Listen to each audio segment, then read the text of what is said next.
इस फिल्म की कहानी एस्थर नाम की एक 9 साल की लड़की के ऊपर आधारित है जो अपनी हवस मिटाने के लिए अपने ही बाप के साथ गपागप करने का प्लान बनाती है। अब इसके लिए वो आगे क्या क्या करती है ये हम आज की इस एक्सप्लेनेशन में देखने वाले हैं। हेलो दोस्तों, आज मैं जिस फिल्म को एक्सप्लेन करने वाला हूँ उस फिल्म का नाम है ऑर्फन और ये फिल्म 2009 में रिलीज हुई थी। मूवी की शुरुआत में हम एक मैरिड कपल केट और जॉन को देखते हैं। दोनों की रिलेशनशिप कुछ खास अच्छी नहीं चल रही थी क्योंकि हाल ही में केट ने अपनी बेटी जेसिका को खोया था। दरअसल जेसिका पैदा होने से पहले ही केट के पेट में ही मर गई थी और इस इंसिडेंट की वजह से केट बहुत ज्यादा डिस्टर्ब रहने लगी थी और अपने इस गम को भुलाने के लिए केट ने शराब पीना भी शुरू कर दिया था। अब इस चीज से उभरने के लिए केट एक साइकियाट्रिस्ट एलिस से थेरेपी ले रही थी और उसने पिछले 1 साल से अपने दारू पीने की लत को भी कंट्रोल कर लिया था। केट ने अपनी मरी हुई बेटी जेसिका की अस्थियों को अपने गार्डन में दफना दिया था और उसके ऊपर एक पौधा लगा दिया था ताकि जैसे जैसे वो पौधा बड़ा होता जाएगा केट को लगेगा कि जेसिका भी बड़ी हो रही है। जेसिका के अलावा भी केट के 2 बच्चे और होते हैं जिसमें एक 5 साल की बेटी मैक्स थी और एक 12 साल का बेटा डैनियल। एक दिन केट और जॉन डिसाइड करते हैं कि वो जेसिका की जगह एक लड़की को अडॉप्ट करेंगे और इसके लिए वो एक अनाथ आश्रम जाते हैं और वहां पर उन दोनों की मुलाकात 9 साल की एस्थर नाम की एक लड़की से होती है। कुछ देर बातें करने के बाद उन दोनों को एस्थर इतनी ज्यादा पसंद आ जाती है कि वो एस्थर को ही अडॉप्ट करने का डिसाइड कर लेते हैं। अनाथ आश्रम की इंचार्ज सिस्टर एबिगेल उनको बताती है कि एस्थर रशिया से है, पर रशिया से होने के बावजूद वो बहुत ही अच्छी इंग्लिश बोलती है।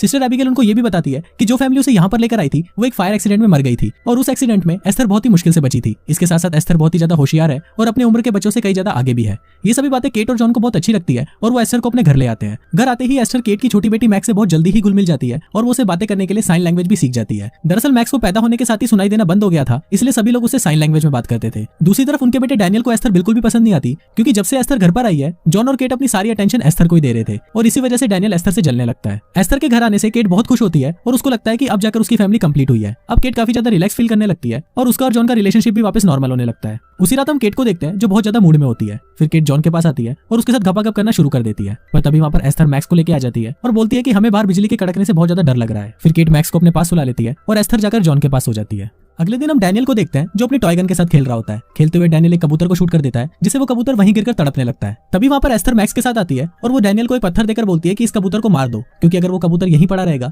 तो वो ठंड से तड़प तड़प कर मर जाएगा। इससे अच्छा है कि हम इसे अभिमुक्त कर देते हैं। पर डैनियल काफी डर जाता है और वो एस्थर को ऐसा करने से मना कर देता है। फिर एस्थर खुद उस पत्थर को उठाती है और उस कबूतर को मार डालती है। इसके बाद एस्थर स्कूल जाती है और स्कूल के सारे बच्चे उसका काफी मजाक उड़ाते हैं क्योंकि उसने अपने गले और हाथों में बैंड पहना हुआ था जिससे वो काफी अजीब लग रही थी। उनमें से एक लड़की एस्थर के बैंड को उतारने की भी कोशिश करती है पर इस पर एस्थर पागलों की तरह जोर जोर से चिल्लाने लगती है। घर आने पर केट एस्थर को जेसिका के बारे में बताती है और उसे वो जेसिका की कब्र दिखाती है जहां पर उसकी अस्थियां दबी हुई थी। ये सब देखकर एस्थर बहुत ज्यादा इमोशनल हो जाती है और वो केट को गले लगकर रोने लगती है। अब केट को भी ऐसा लगने लगा था कि उसके और एस्थर के बीच एक अच्छा सा माँ बेटी का रिश्ता बन गया है। रात को जॉन और केट का वापस से मूड बन जाता है और वो दोनों किचन के अंदर ही गपागप करना शुरू कर देते हैं। दोनों चरम सुख का आनंद लेने ही वाले होते हैं कि तभी वहां पर एस्थर आ जाती है और उन दोनों को ईंट से ईंट बजाते हुए देखने लगती है। फिर उन दोनों की नजर भी एस्थर पर पड़ती है और वो अपने इस प्रोसेस को आधे में ही छोड़ देते हैं। अगले दिन केट उस रात के गपागप के बारे में बात करने के लिए एस्थर के पास जाती है और उसे बोलती है कि कभी कभी बड़े लोग कुछ ऐसी चीजें करते हैं जिन्हें बच्चों को नहीं देखना चाहिए।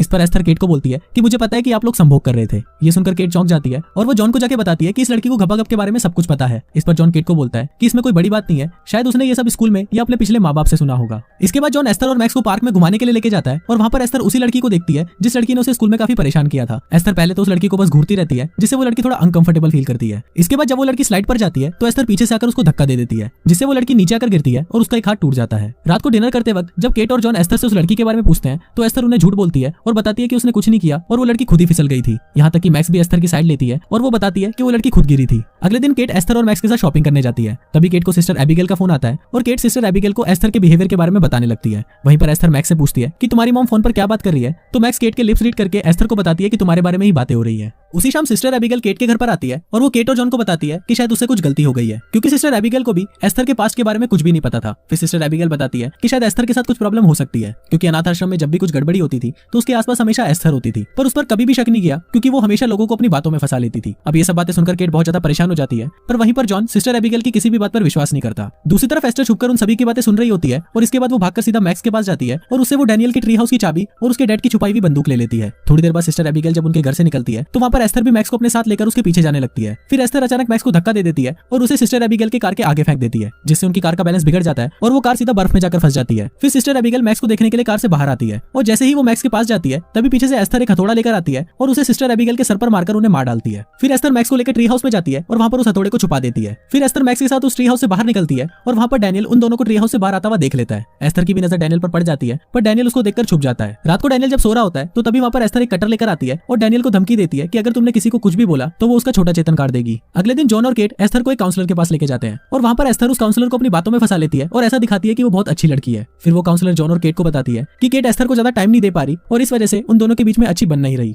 घर आने के बाद केट को अनाथ आश्रम से फोन आता है और तब उसे पता चलता है कि सिस्टर एबिगेल जब से उनके घर से निकली है तब से वो मिसिंग है। अब कुछ दिन तक पुलिस इन्वेस्टिगेशन चलती है और कुछ दिन बाद पुलिस को सिस्टर एबिगेल बर्फ में दबी हुई मिलती है। अब इन सब चीजों से केट और भी ज्यादा परेशान हो जाती है और वो जॉन को बोलती है कि एस्थर के साथ कुछ तो गड़बड़ है और उन्हें एस्थर के बारे में पता लगाना चाहिए। फिर केट अनाथ आश्रम में फोन करके एस्थर के रिकॉर्ड्स मांगती है पर उनके पास भी एस्थर से रिलेटेड कोई भी डॉक्यूमेंट्स नहीं होते। शाम को केट जब अपने किचन में काम कर रही होती है तो तभी वहां पर एस्थर आती है और वो केट को एक फूलों का गुलदस्ता देती है। ये फूल एस्थर ने उस पौधे से तोड़े थे जहां पर जेसिका की राख दबी हुई थी। ये देखकर केट को बहुत गुस्सा आता है और वो एस्थर के हाथ को पकड़कर खींचने लगती है। एस्थर भी जानबूझकर जोर जोर से चिल्लाना शुरू कर देती है और तभी वहां पर जॉन आता है और एस्थर को वहां से ले जाता है। फिर ये सीन यही शिफ्ट होता है और हम एस्थर को देखते हैं जो जानबूझकर एक मशीन में अपना हाथ डालती है और अपने हाथ की हड्डी को तोड़ देती है। फिर एस्थर जॉन के सामने ऐसा दिखाती है कि ये सब केट ने ही उसके साथ किया है। ये सब देखकर जॉन को बहुत गुस्सा आता है और वो केट के पास जाकर उसे झगड़ने लगता है। अब केट इन सब चीजों से बहुत परेशान हो चुकी थी, इसलिए शाम को वो एक वाइन की शॉप में जाती है और वहां से 2 वाइन की बोतल लेती है। पर घर आकर उसे रियलाइज होता है कि ये सब करना ठीक नहीं है, तो वो किचन के सिंक में एक बोतल को खाली कर देती है और दूसरी बोतल को वहीं छुपा कर रख देती है। अगले दिन केट बच्चों को स्कूल छोड़ने जाती है। जैसे ही डैनियल कार से बाहर निकलता है तो जाते वक्त उसकी कुछ किताबें नीचे गिर जाती है। फिर केट डैनियल की किताबें उठाने के लिए कार से बाहर आती है और जैसे ही वो कार से बाहर निकलती है तभी वहां पर एस्थर उस कार के ब्रेक्स को हटा देती है जिससे वो कार पीछे जाने लगती है। केट कार को पीछे जाता हुआ देख बहुत ज्यादा डर जाती है और वो कार के पीछे भागने लगती है क्योंकि कार में मैक्स अभी भी बैठी हुई थी। केट कार को रोकने की बहुत कोशिश करती है पर वो कार रुकती नहीं है। लास्ट में जाकर वो कार एक बर्फ में रुक जाती है और एक बड़ा हादसा होने से टल जाता है। रात को जॉन केट की साइकियाट्रिस्ट एलिस को घर पर बुलाता है और उसे बताता है कि पिछली रात केट ने वाइन पी थी और उसकी वाइन पीने की वजह से ही आज उसकी बेटी की जान जा सकती थी। दरअसल एस्थर ने ही जॉन को बताया था कि केट पिछली रात वाइन की बोतलें लेकर आई थी और एस्थर ने ही वो छुपाई हुई बोतल भी जॉन को ढूंढ कर दी थी। इसके बाद एलिस और जॉन केट को रिहैब सेंटर भेजने का डिसाइड करते हैं। केट उनको बहुत समझाती है कि उसने वाइन नहीं पी पर कोई भी उसकी बात पर विश्वास नहीं करता। इसके बाद हम डैनियल को देखते हैं जो छुपकर मैक्स के पास जाता है। वहां पर मैक्स डैनियल को कुछ ड्राइंग्स दिखाती हैं जिसमें उसने एस्थर के सारे कारनामों को ड्रॉ कर रखा था। फिर डैनियल मैक्स को बोलता है कि वो ट्री हाउस में जाकर वहां से सारे सबूत लेकर आएगा जिससे वो अपने मॉम डैड को एस्थर के बारे में सारी सच्चाई बता सके। दूसरी तरफ एस्थर भी उनके कमरे के बाहर खड़ी होती है और उन दोनों की सारी बातें सुन लेती है। अगले दिन केट को एस्थर के रूम की तलाशी लेते हुए एक डायरी मिलती है जिसमें बहुत सारे आदमियों की फोटोज होती है। इसके साथ उस डायरी में एक लोगो भी लगा होता है जिस पर सारने इंस्टीट्यूट का नाम लिखा होता है। उस इंस्टीट्यूट पर कॉल करने पर उसे पता चलता है कि वो कोई अनाथ आश्रम नहीं है बल्कि एक मेंटल हॉस्पिटल है। इसके बाद हम डैनियल को देखते हैं जो एस्थर के खिलाफ सबूत इकट्ठा करने के लिए ट्री हाउस में जाता है पर तभी वहां पर एस्थर खुद ही सारे सबूत लेकर आ जाती है और उन्हें डैनियल के सामने ही जला देती है। इसके साथ साथ वो ट्री हाउस में भी आग लगा देती है और डैनियल को वहां पर बंद करके वहां से चली जाती है। अब डैनियल भी खुद को बचाने के लिए ट्री हाउस की खिड़की से बाहर निकलता है पर ज्यादा आग लगने की वजह से वो वहां से नीचे गिर जाता है और बेहोश हो जाता है। दूसरी तरफ केट भी ट्री हाउस में लगी हुई आग को देख लेती है और वो भागते हुए ट्री हाउस की तरफ जाती है। वहां पर एस्थर डैनियल को बेहोश पड़ा हुआ देखकर एक बड़ा सा पत्थर उठाती है और उसे डैनियल को मारने की कोशिश करती है पर तभी वहां पर मैक्स एस्थर को धक्का देकर उसे ऐसा करने से रोक देती है। फिर केट भी वहां पर आ जाती है और वो लोग डैनियल को हॉस्पिटल ले जाते हैं। हॉस्पिटल में केट जॉन को एस्थर के बारे में बताती है पर जॉन अभी भी उस पर विश्वास नहीं करता। इसके बाद हम एस्थर को देखते हैं जो डैनियल का दम घोटकर उसे फिर से मारने की कोशिश करती है पर डैनियल फिर भी बच जाता है। तभी केट भागते हुए एस्थर के पास आती है और उसे एक जोर से थप्पड़ मारती है क्योंकि उसे पता था कि एस्थर ने ही डैनियल को मारने की कोशिश करी थी। पर तभी वहां पर जॉन आ जाता है और एस्थर को वहां से ले जाता है और डॉक्टर्स भी केट को पकड़कर उसे बेहोशी का इंजेक्शन दे देते हैं। इसके बाद जॉन एस्थर और मैक्स को घर ले आता है। जॉन काफी परेशान होता है इसलिए वो वाइन की बोतल खोलता है और वाइन पीना शुरू कर देता है। वाइन पीने की वजह से जॉन को नशा हो जाता है और वो बिल्कुल भी होश में नहीं होता। तभी वहां पर एस्थर एक बोल्ड ड्रेस पहनकर आती है और जॉन के पास आकर उसे किस करना शुरू कर देती है। फिर वो जॉन के साथ गपागप करने की कोशिश करती है पर जॉन एस्थर को अपने से दूर कर देता है और बोलता है कि मैं तुम्हें सिर्फ अपनी बेटी की तरह प्यार करता हूँ। इस सबसे एस्थर बहुत ज्यादा गुस्सा हो जाती है और अपने रूम में जाकर बहुत रोती है और रूम का सारा सामान तोड़ने लगती है। दूसरी तरफ जब केट को होश आता है तो उसे सारने इंस्टीट्यूट से फोन आता है। वहां का डॉक्टर केट को जो बात बताता है वो सुनकर आप दंग रह जाओगे। डॉक्टर केट को बताता है कि एस्थर का असली नाम लीना है और वो कोई 9 साल की बच्ची नहीं बल्कि एक 33 साल की औरत है। दरअसल एस्थर को एक रेयर बीमारी है जिस वजह से उसका शरीर और हाइट बढ़ नहीं पाई। डॉक्टर ये भी बताता है कि एस्थर उसके हॉस्पिटल की सबसे खतरनाक पेशेंट थी जिसने लगभग 7 लोगों को मार डाला था और उसे लास्ट में जिस फैमिली ने अडॉप्ट किया था उस फैमिली को भी एस्थर ने जला दिया था। फिर डॉक्टर केट को बोलते हैं कि अगर एस्थर तुम्हारे घर पर है तो तुरंत पुलिस को फोन करो और अपनी पूरी फैमिली को लेकर उस घर से बाहर चले जाओ। ये सब सुनते ही केट जॉन को फोन करती है पर जॉन उसका फोन नहीं उठाता। केट अब इससे बहुत ज्यादा डर जाती है और वो भागते हुए अपने घर की तरफ जाती है। दूसरी तरफ हम एस्थर को देखते हैं जो अपने गले और हाथ पर बंधे हुए बैंड को उतारती है और हम देखते हैं कि उसके हाथ और गले पर कट के निशान लगे हुए हैं। फिर एस्थर अपना पूरा मेकअप उतारती है और यहाँ हम एस्थर का असली चेहरा देख पाते हैं जो एक 33 साल की औरत का था। फिर जॉन एस्थर को देखने के लिए उसके रूम में जाता है पर एस्थर वहां पर नहीं होती। तभी अचानक घर का फोन बजता है और जॉन जैसे ही फोन को उठाता है पीछे से एस्थर आ जाती है और चाकू से मार मारकर जॉन को मार डालती है। थोड़ी देर बाद घर पर केट भी आ जाती है और जॉन को वहां पर मरा हुआ देखकर बहुत रोती है। फिर केट मैक्स को बचाने के लिए उसके पास जाती है पर तभी वहां पर एस्थर बंदूक से केट को शूट करने लगती है। मैक्स भी एस्थर से बचने के लिए घर से बाहर निकल जाती है और घर के पास में ही बने हुए ग्रीन हाउस में जाकर छुप जाती है। फिर एस्थर भी उसको ढूंढते हुए ग्रीन हाउस में आ जाती है और केट भी उसे बचाने के लिए ग्रीन हाउस की छत पर आ जाती है। फिर केट ग्रीन हाउस के कांच को तोड़कर सीधा एस्थर पर आकर गिरती है जिससे एस्थर वहीं पर बेहोश हो जाती है और तभी केट देखती है कि वहां पर पुलिस भी आ चुकी है।